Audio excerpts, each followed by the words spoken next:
আসসালামু আলাইকুম ওয়া রাহমাতুল্লাহ। সুপ্রিয় মুসলিমদের ভাই বোনেরা, আজ আমরা আপনাদের সামনে আলোচনা করব ভাই ও বোনদের নিয়ে কিছু গুরুত্বপূর্ণ কথা। ভিডিওটি শুরু করার আগে একটি অনুরোধ, যারা এখনো পর্যন্ত আমাদের চ্যানেলটি সাবস্ক্রাইব করেননি তারা এখনই আমাদের চ্যানেলটি সাবস্ক্রাইব করে পাশে থাকা বেল বাটনটি বাজিয়ে দিন। আর যারা অলরেডি সাবস্ক্রাইব করেছেন তাদেরকে অসংখ্য অসংখ্য ধন্যবাদ। চলুন কথা না বাড়িয়ে ভিডিওটি শুরু করা যাক। হে প্রিয় ভাই ও বোনেরা, আল্লাহ পাক রব্বুল আলামিন কুরআনে পাকে ইরশাদ করেন, এরপর তোমরা মরবে, জীবিতের পর তোমরা মরবে, তারপর কিয়ামতের দিন তোমাদেরকে উঠানো হবে। সার কথা হলো, এই জীবনে আসল নয়, এটা যেন হাসি খুশি ভরা জীবনের একটি প্রতিমূর্ত। অতএব এখানে তোমাকে যে প্রাণ দান করা হয়েছে তা চিরদিন থাকবে না।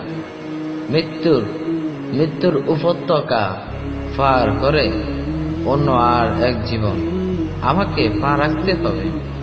নিজের প্রিয় জীবন দিয়ে আল্লাহ পাক রব্বুল আলামিনের সামনে উপস্থিত হতে হবে।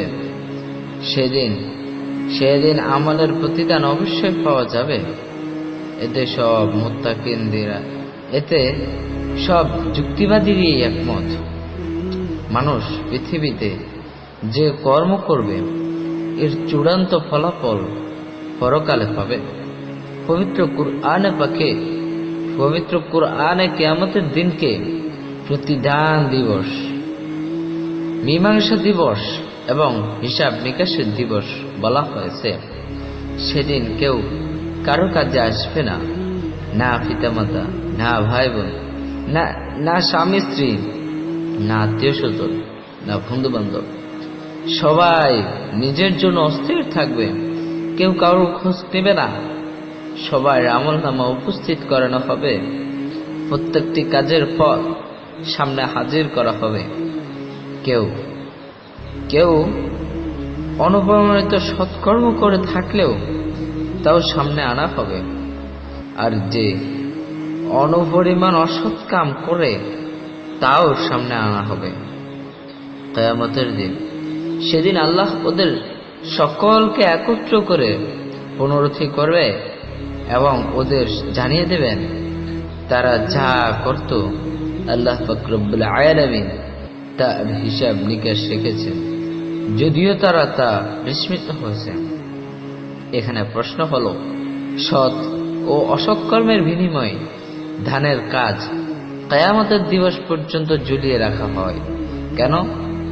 মৃত্যুর পর কবরেই তো এর মীমাংসা হয়ে যেতে দেখা যাবে। উত্তর হচ্ছে, আল্লাহ তাআলা মহাবিজ্ঞানী ও প্রজ্ঞাময়। কিয়ামতের দিন বিচার পর্যন্ত বিচারের কাজ বিলম্বিত করা হিকমত বিশেষ। মহান আল্লাহ পাক রব্বুল আলামিন, আল্লাহ তাআলার হিকমত বুঝা বান্দার পক্ষে সম্ভব নয়। আল্লাহ পাক রব্বুল আলামিন এরপর বিভিন্ন হাদিস কিতাবে সুন্দর কিছু ইঙ্গিত দেয়া আছে। যেমন, যে বান্দা দুনিয়াতে থেকে যদি কোনো সৎকর্ম করে যায়, যেমন একটি মাদ্রাসা বা মসজিদ করল, অথবা মানুষের কল্যাণে এসে এমন কোনো কিছু করে রাখলো, তবে তার মৃত্যুর পর মৃত ব্যক্তির এই কাজের বিনিময়ে কিয়ামত পর্যন্ত পেতে থাকবে। আর কেউ যদি দুনিয়াতে অসৎকর্ম কোনো রাস্তা তৈরি করে মারা যায়, তাহলে কিয়ামত পর্যন্ত সে অসৎকর্মের বিনিময়ে পেতে থাকবে। অতএব সুস্পষ্ট হয়ে গেল যে পৃথিবীতে থাকাকালীন যেমন তারা আমল নামা লেখা হতে থাকে, তেমন তার মৃত্যুর পরেও তার আমল নামায় সৎ অসৎ কর্মের সংযোগ হতে থাকে। অতএব হে প্রিয় ভাই বোনেরা, প্রকৃতপক্ষে যদি জাহান্নামের আগুন, সাপ, বিচ্ছু, জাহান্নামের খাদ্য সামগ্রী, নানা ধরনের আমল ইত্যাদি সম্পর্কে চিন্তা করা হয়, তাহলে প্রভাবশালী অর্থ আত্মসৎকারী, অবৈধ টাকার মালিক, জালেমরা, বিশাল অট্টালিকার মালিকরা, পার্থিব সম্পদের মোহে পড়ে অবৈধ আবাদে বড় বড় অপরাধে লিপ্ত হয়ে নিজেদেরকে পরকালে বরবাদ করতে পারত না। জাহান্নামের কঠিন ভয়াবহ আযাবের ভয় যার আছে, সে কি রোজা ভাঙতে পারে? যে ব্যক্তি জাহান্নামের ভয়াবহতা সম্পর্কে জানে, সে কি নামাজ না পড়ে ঘুমাতে পারে? সে কি নামাজ না পড়ে ঘুমিয়ে থাকতে পারে? যে ব্যক্তি জাহান্নামের সাপ বিচ্ছুর দর্শনের সম্পর্কে জানেন, সে কি একথা বলা দুঃসাহস রাখতে পারে যে দাড়ি রাখলে খুজলি হয়, দাড়ি রাখলে সৌন্দর্য লাগে না, দাড়ি রাখলে নিজের সৌন্দর্য চলে যায়, দাড়ি অস্বাস্থ্যকর জিনিস। যে নারী জানে যে জাহান্নামে বেপর্দা নারীর মাথার চামড়া তুলে ফেলা হবে, সে নারী কি করে অর্থ উলঙ্গ অবস্থায় পরপুরুষের সামনে যায়। আর যে ব্যক্তি জানে যে মদ পান করলে শাস্তিস্বরূপ জাহান্নামে দেহে রক্ত পুজ পান করানো হবে, সে কি করে মদ্যপান করতে পারে? বাস্তব কথা হলো এটাই যে মানুষ জান্নাত ও জাহান্নামের অবস্থা শুধু ভাষায় প্রকাশের মধ্যে সীমাবদ্ধ রাখে এবং তা তাদের বিশ্বাসের স্তর পর্যন্ত পৌঁছায় না। নতুবা কবিরা গুনাহ তো দূরের কথা, সগীরা গুনাহ করার ও দুঃসাহস করত না।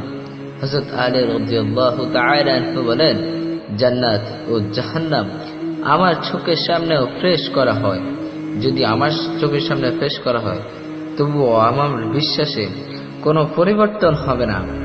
অর্থাৎ অদৃশ্যের উপর আমার ঈমান এত সুদৃঢ় যে না দেখা অবস্থাতে যতটুকু বিশ্বাস ছিল, দেখার পরেও তাই থাকবে। আল্লাহু আকবার। জাহান্নামের অবস্থা সম্পর্কে যার বিশ্বাস আছে, সে কিভাবে গুনাহ করতে পারে? কিভাবে দুনিয়াতে হেসে খেলে থম্বা নিয়ে নিশ্চিন্তে ঘোরাফেরা করতে পারে? রাসূল করিম সাল্লাল্লাহু আলাইহি ওয়াসাল্লাম ইরশাদ করেন, আমি হযরত জিবরাইল আলাইহিস সালামকে জিজ্ঞেস করলাম, মিকাইল আলাইহিস সালামকে তো কখনো হাসতে দেখিনি, ব্যাপার কি? হযরত জিবরাইল আলাইহিস সালাম বলেন, যে দিন থেকে জাহান্নাম সৃষ্টি করা হয়েছে সেদিন থেকে হযরত মিকাইল আলাইহিস সালাম আর হাসেননি। সুনাদে আহমদ। হযরত আব্দুল্লাহ ইবনে মাসউদ রাদিয়াল্লাহু তাআলা আনহু বলেন, আমার কাছে আশ্চর্য লাগছে লোকেরা হাসছে অথচ জাহান্নাম থেকে রেহাই পাবে কিনা তাদেরও তা জানা নেই। হযরত